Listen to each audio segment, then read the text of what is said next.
Здорово всем, друзья! В общем-то, мы все тут колдуем на периметре. Что же произошло за эти 2 дня, пока я не снимал? Ну, вчера не снимал.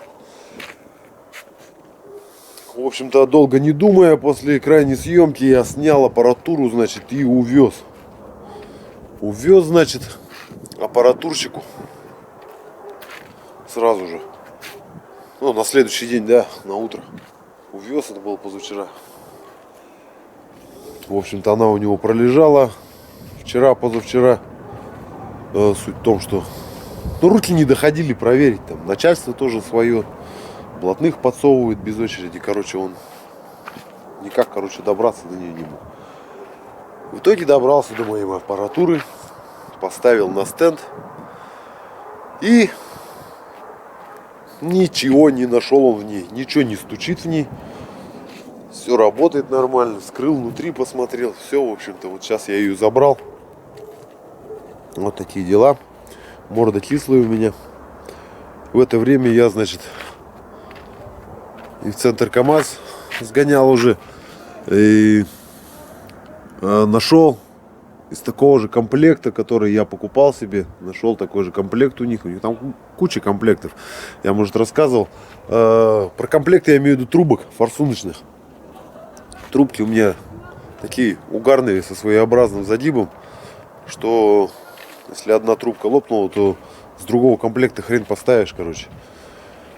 Вот, какие-то узоры на них своеобразные. Вот, нашел с такого же комплекта, в общем-то, трубку, нужную мне именно. Вот, прикупил. И, ну, сегодня мы попробуем, что из этого получится. Вот, значит, аппаратурка лежит. Ну ладно, хоть помыл, и то спасибо. Вот аппаратурка лежит. Сейчас будем ее устанавливать. Вчера я установил компрессор, но опять-таки не до конца. Ну, пользуется. Пользуется сразу видно силиконовым герметиком. Мягонький, видите, как сопля. Ну фиг его знает, может будет держать. Ладно. Был вопрос в комментариях. Я уж не помню, к какому видео. Но спрашивали, почему на этой аппаратуре нету муфты. Как она без муфты работает и почему на старом месте на этом нету.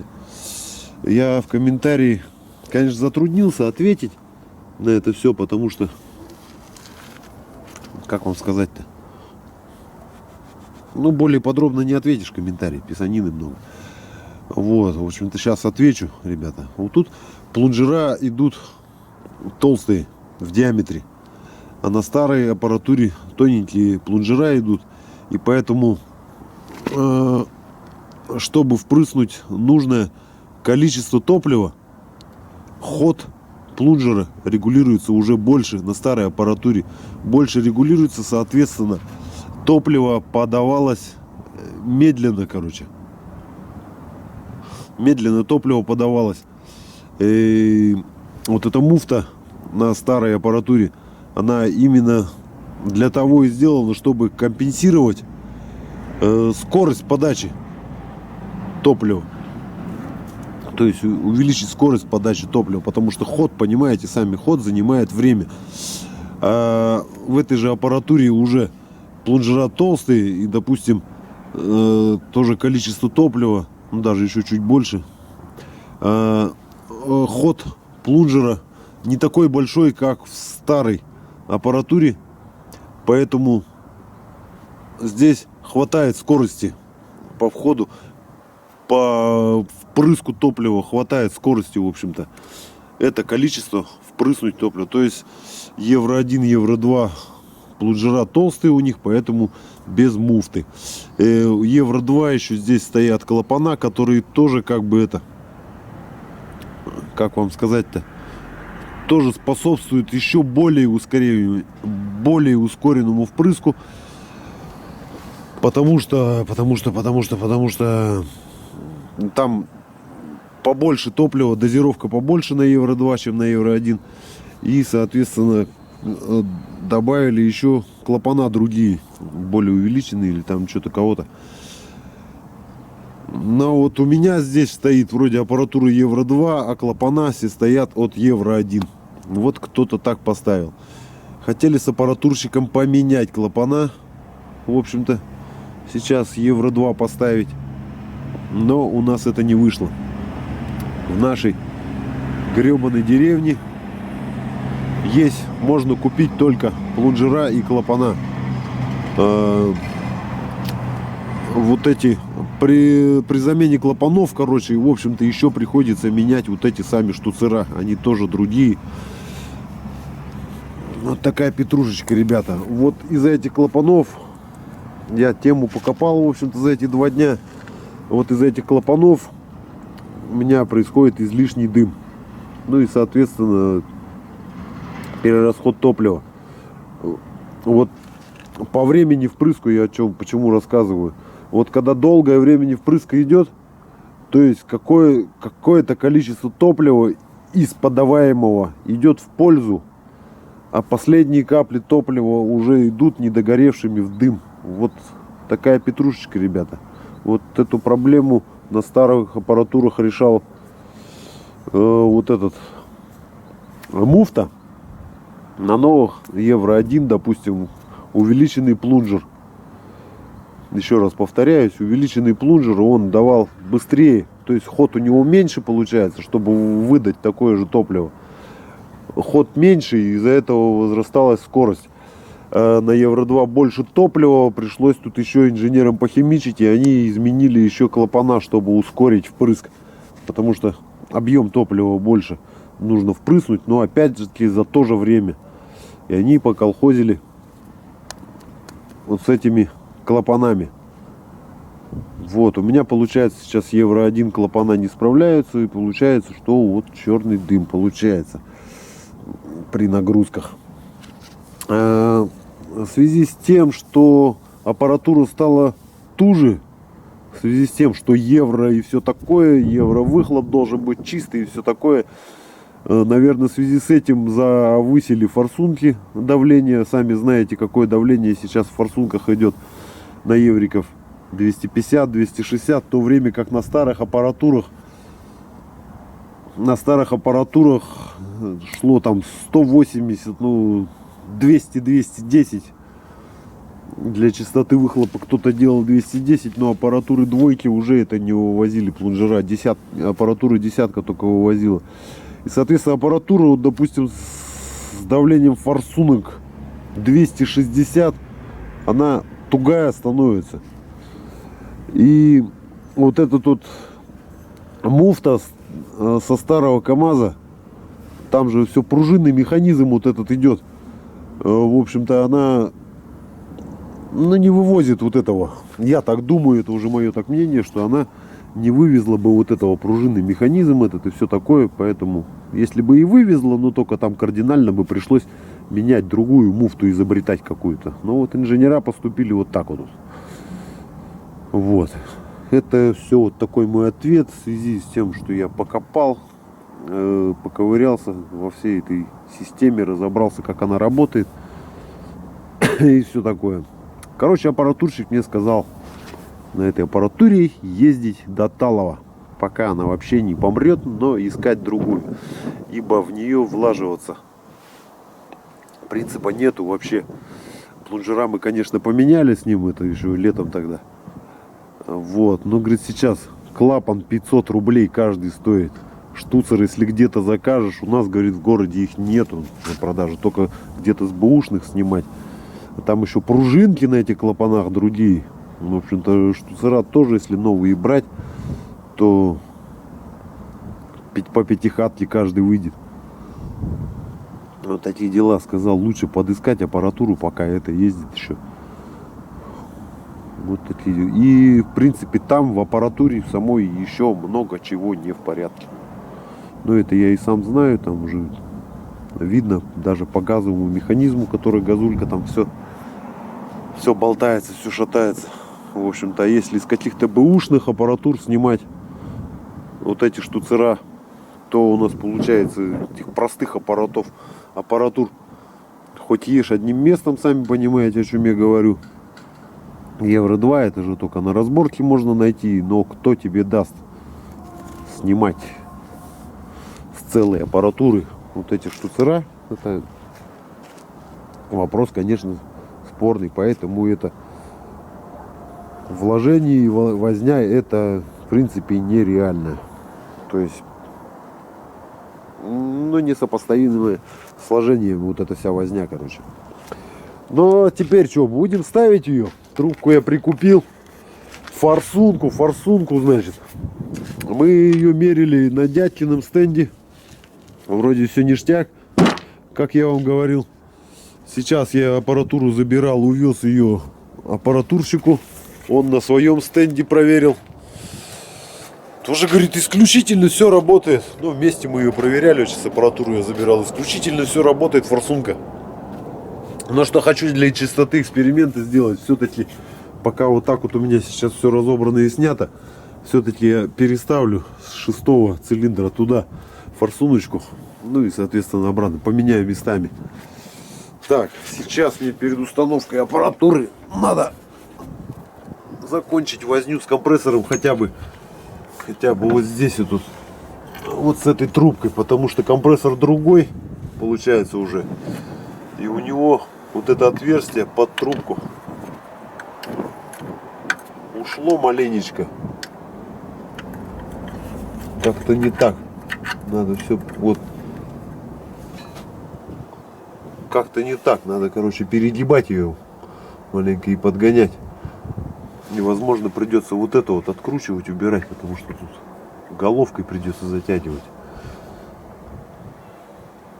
А если я установлю аппаратуру, здесь трубки будут стоять, ну и мешаться все это дело будет. В общем-то, сейчас я вот с этим делом закончу и буду устанавливать аппаратуру.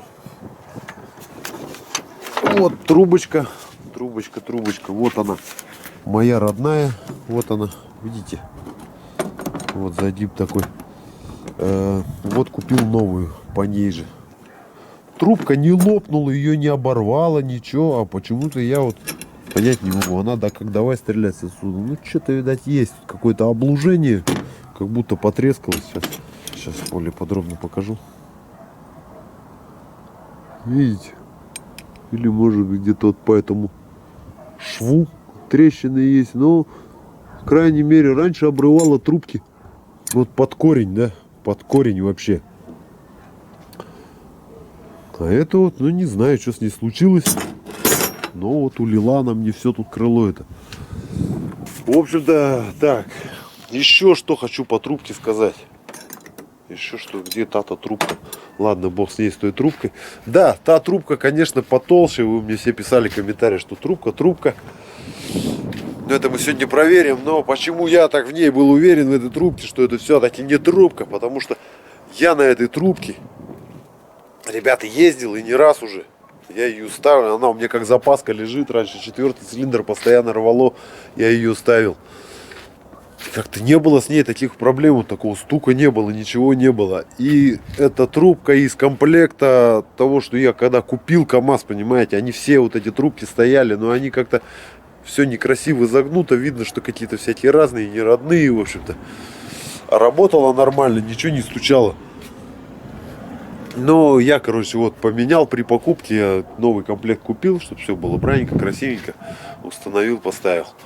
Вот, а эта трубка из того комплекта, то есть с этой трубкой покупался КамАЗ. То есть она ходила нормально. Так, потом палец шатун, говорили, да, что, в общем-то, да, могло такое быть, но, ребята, не хотелось бы в это верить, потому что кто давно смотрит этот поршень, он менялся. Поршень, гильза, все, весь комплект, короче, и шатун новый. Палец новый, все новое. Пробег вот этого 7-го цилиндра, ну, в районе 5000, ребята, не больше, не больше. Я сделал после этого 3 рейса туда в Яравну, ну, там круг получался на 900 километров, что-то приблизительно.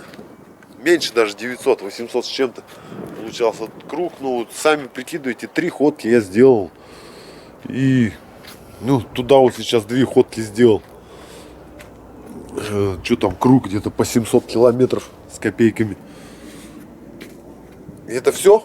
Это все, что прошло, это вообще не хотелось бы в это верить. Покупалось все в Центркомазе, все якобы оригинальное. Поэтому будем сейчас надеяться, что все-таки трубка. Потому что вот она, эта трубка. Да, по ощущениям она больше всех вздыкает, когда трогаешь ее. Вот такой загиб, может, вот эта загогулина, может, какую-то роль сыграла. Фиг его знает. Ладно, ребят, что время тянуть, будем устанавливать. Сейчас я разберусь с компрессором и вперед. Итак, ребята, воткнул я туда аппаратуру уже. С этим трубком разобрался. Прикрутил аппаратуру. Воткнул, прикрутил, зажигание выставил, но так, предварительно. Боюсь, что крутить все равно придется опять. Так, остается навесное только. Навесное все, трубки, подачу, все такое, короче. И вот маленький перекурчик сделаем. Об чем, значит, поговорим. Компрессор, вот наш компрессор, да? Откуда же все-таки масло барабанил? Вот смотрите, герметик. Где тонкие слои были, он успешно присох. И все вроде бы как держал. А вот где мятина, трещина. Вот она, видите, мягкая. Она сразу, я на погрузку, когда ехал, она мягкая стала. Там набралось масла, видать. Вот в чем косяк вот этой моей заклейки. В том, что я слишком поздно обнаружил, что трещина, то есть уже при сборке, ну и соответственно просохнуть не успела. Потом, значит, трещины я бензином промыл, значит, все. Опять ошибка была, надо было все продуть сжатым воздухом эти трещины. Потому что когда я начал так втирать в трещины герметик, оттуда поперл жидкость там, ну, бензин там с мазутой или еще что-то. Вот такое дело, ребята. Вот если бы я, наверное, на вчерашний день, когда я там ходил по лесу, титьки мял, как говорится, все это сделал, не торопясь, когда у меня еще не было пластин, он бы, конечно, бы просох капитально вообще. Ну, дай бог с ним. Откуда же все-таки масло? Вот, подсюда, с этой стороны. Это внутренняя сторона, вот где привод сам шандарахнуло по нему. А, как вы помните, я его весь помыл в лесу, весь помыл. И он весь, вот видите, вот с этой стороны весь в масле. То есть с этой стороны, видите, вот он как был, как я его помыл. Он сухой. Это я уже заморал грязной перчаткой. Тут, в общем-то, все сухо, видите? Цилиндр весь сухой. Прокладка, видим, мокренькая, конечно.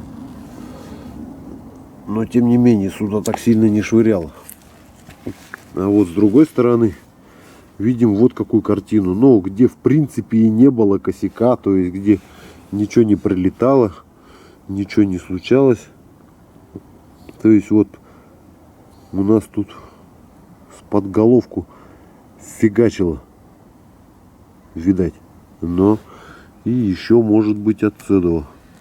Еще может быть отцедово. Кольцо вот это вот.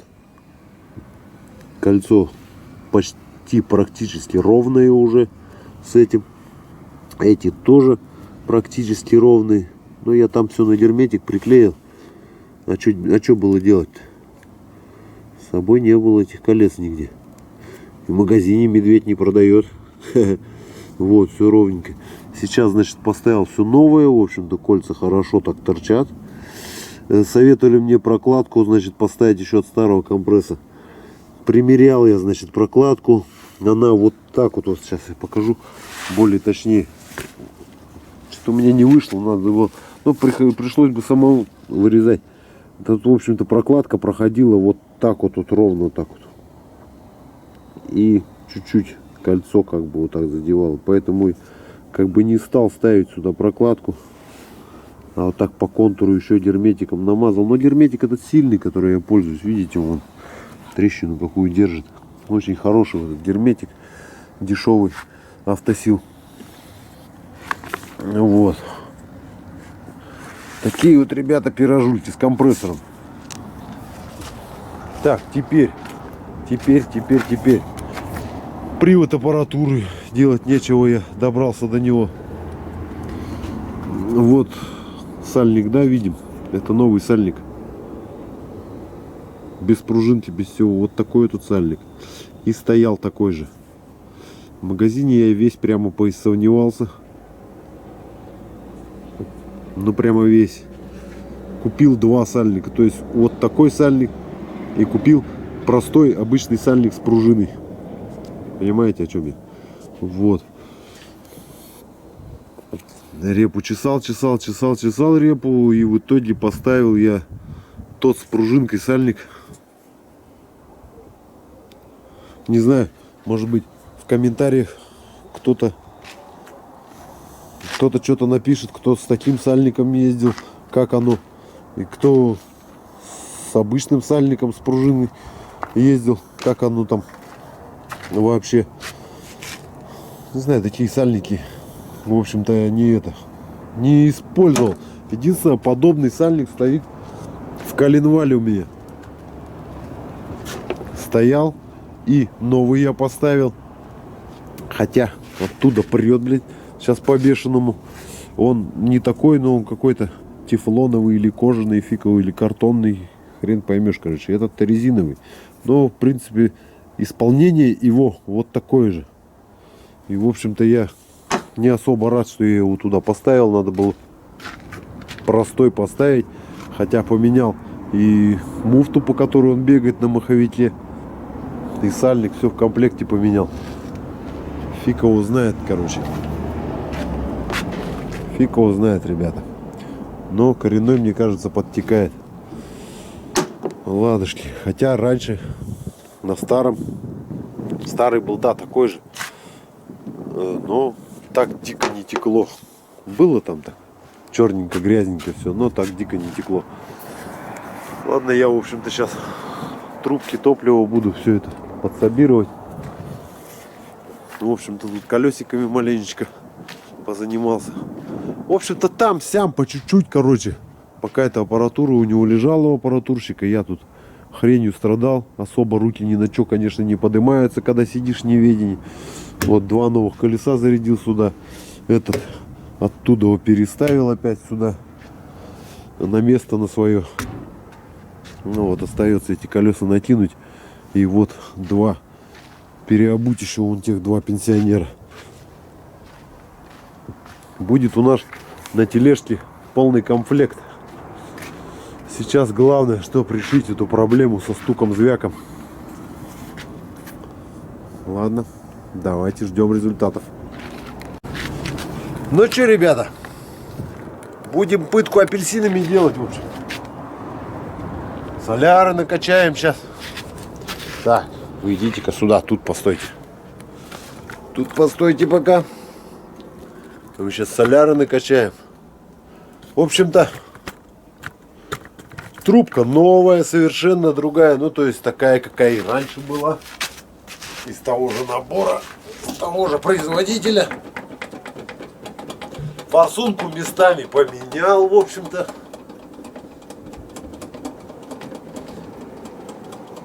Все установил, осталось прокачать топливо. И можно будет. Надо, компрессор не подсоединил, нифига. Будем заводить без тосола, без всего. Тут уже просто нервоз, блин.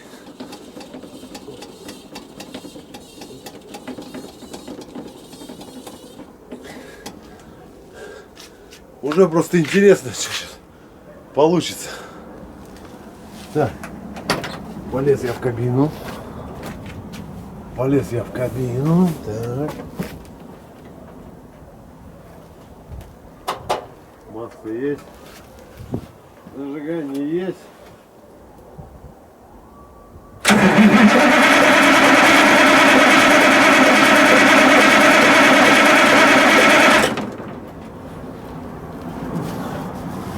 Так-то нету. Что качнем?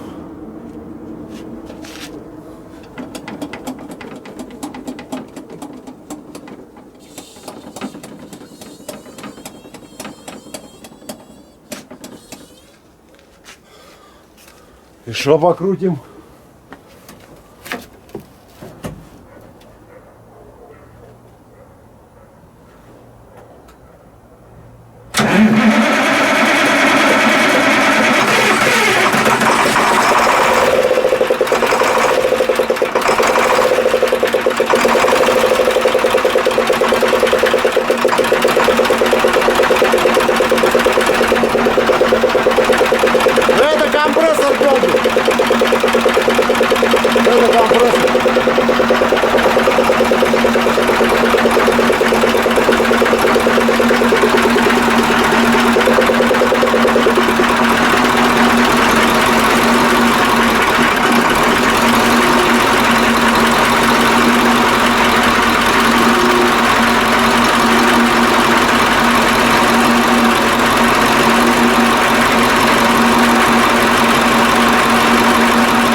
Короче, ребята, вроде это, нету звука-то. Но чувствую, что трубка так, тянь-тянь-тянь-тянь, железный звук. Ну это вообще тихонечкий такой. В итоге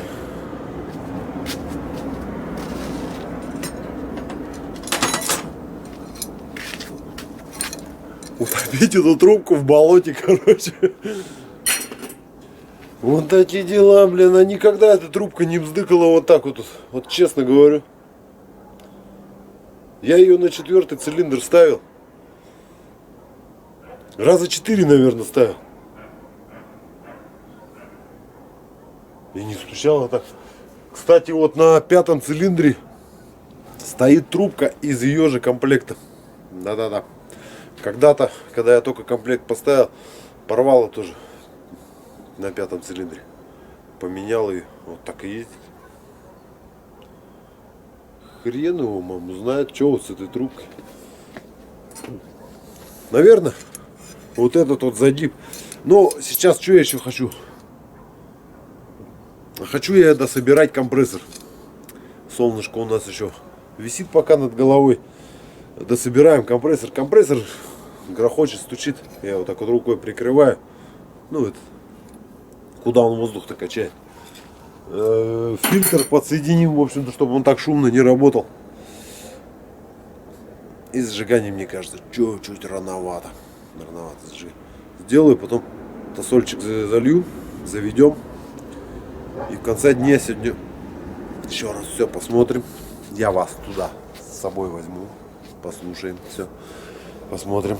Ладно, ждем, ребята, результатов. Итак, ну вроде, короче, компрессор дотряс, но тоже все еще не подцепился до конца-то. В общем-то, тосола не... Те пробки. О, хомут. Хомуту все равно дохлый, на другой хомутовской. Пробки там перекрутил, тут пока шестигранники нашел. В общем. Зажигание чуть-чуть попозже сделал. Масло опять налилось в развал. Думаю, откуда? Гусачок с аппаратурой, блин, не прикрутил. Вот и налилось. Ну что, попробуем завестись. Так, надо этот стопор. Стопор. Добр. Да блин. Одной рукой никак, короче. Посидите пока тут. Ага. Пойдемте. Пытку апельсинами делать. Пытку апельсинами. Так, вот мы. Добро пожаловать в мой срач, блин. Дом кверх тормашками называется. Что, я массу выключился?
Нормально работает.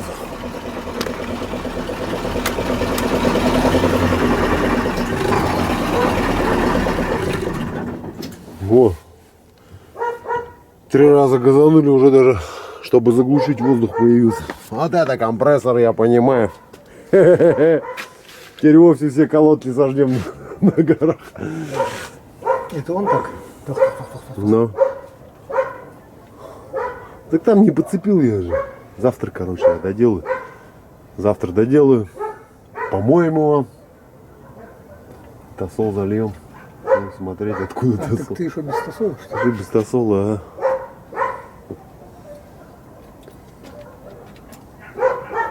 Главное, стук пропал. Ну сейчас с этой трубкой он такой тин-тин-тин-тин-тин такой, чуть-чуть металлический есть. А тогда-то вообще как будто вот такой вот. Какой-то. Вот сейчас не такое, а как будто кто-то внутри там сидит и вот так же долбит изнутри. И он, главное, раздавался по всему коллектору вообще. С той стороны обойдешь, к компрессору станешь, звук этот. Сюда обойдешь, звук этот. Вот такие дела. Короче, варианта 3. Либо трубка помогла, либо аппаратурщик что-то нашел там, но не признался, исправил что-то. Хотя что ему не признаваться-то? Либо все-таки компрессор. Но компрессор отпадает, потому что тут, когда глушилку нажмешь, с горы катишься. Вон нету этого звука. Стоило глушилку отпустить, и этот звук. Ну, такие дела. Хотя там загиб есть, могло шатуном по корпусу колотить. Компрессор-то загнутый сейчас. Могло шатуном по корпусу колотить, но тем не менее, как он вообще на аппаратуру может влиять. И на 7-й цилиндр мы уже вот 7-й цилиндр откручивали. Все, он стоит на 7 цилиндрах, работает, не стучит ничего. Закрутишь, как заработает 7-й цилиндр, так начинается этот стук. Ладно, короче, завтра я его допинаю. Вот этот рессоры еще собрать надо. Пришлось разобрать рессору из этой головки. Рессоры, ладно, полбеды. Но еще вот рессору где-то надо накопытить. Вот рессора сломалась. Короче, однако много всего для одного рейса. Да, не ведь? Что-то много всего для одного рейса, блин. Все поразвалилось. Ну, будем завтра все это устранять. Помоем. Тосол. Че же, блин, тосол откуда? Брызнул, блин. Тосол, так подозреваю. У меня раньше он там-сям лям маленько подтекал. Я туда герметик залил. Вот этот, который для системы охлаждения. Засыпал. Не залил, засыпал. Помните, наверное, головка текла. Ну, хотя мы ее потом скрывали, устранили. Фиг его знает. Не видать нигде утечки-то. Брызги везде. На раме, главное, на раме. Где двигатели капли висят. Вообще нету нигде ничего. Зальем. Помоем двигатель. Там, глядишь, что-то и вылезет где-то. Хрен его знает. Откуда этот антифриз. Вот. А в лесу, получается, вообще все знают, вот, что герметик, когда засыпешь, он ездит, пока ездишь. Тосол слил, постоял сколько-то. Залил. Ну хотя он у меня все лето без тосола стоял, и ничего же. Собрал и нормально. Я после сборки летом-то ничего не засыпал, ни герметика, ничего. Все норма было. Нигде утечек не было. А что ему сейчас после лесного приключения где-то он тосола хапнул, блин. Ну ладно, я думаю, с этим разберемся. Ладно, ребята, всем добра, бабла, счастья, мира, позитива. Такие пирожки с котятами. У нас. В общем-то, завтра будем еще трудиться. Лука составим, подписки жмем.